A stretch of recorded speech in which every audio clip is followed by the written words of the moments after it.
এই যে যুদ্ধের ১৯ দিন পার হয়েছে এবং ২০তম দিনে এসে পড়েছে, এই যে সময় ক্ষেপণ, যুদ্ধটাকে প্রলম্বিত করা, এটিকেও একটা অস্ত্র হিসেবে ব্যবহার করছে ইরান।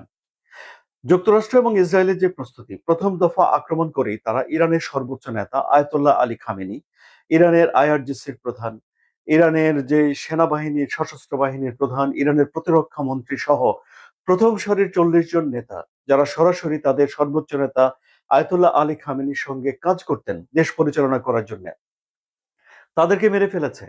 এবং এরপরে ডোনাল্ড ট্রাম্প বলেছিলেন যে তাদের অভিযান শেষ হলে ইরানের জনগণ যেন তার নিজেদের সরকার তৈরি করে। কিন্তু দেখা গেল যে ইরান সেটি হতে দেয়নি। বরং তারা তাদের নতুন সুপ্রিম লিডার নির্বাচন করেছে, তারা তাদের শাসন ব্যবস্থাকে ধরে রেখেছে এবং ইরানের জনগণও বিক্ষোভের রাস্তায় নেমেছে। তবে সেটি যুদ্ধের বিপক্ষে, তাদের সেই শাসন ব্যবস্থার পক্ষে।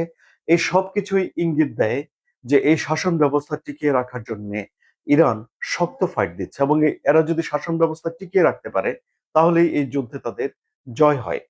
ফলে যত সময় ধরে এই শাসন ব্যবস্থা টিকে থাকবে, যুদ্ধ যত সময় ধরে টিকে থাকবে, এটি ইরানের পক্ষেই যাচ্ছে, এ বিষয়টি ধরে নিতে হবে।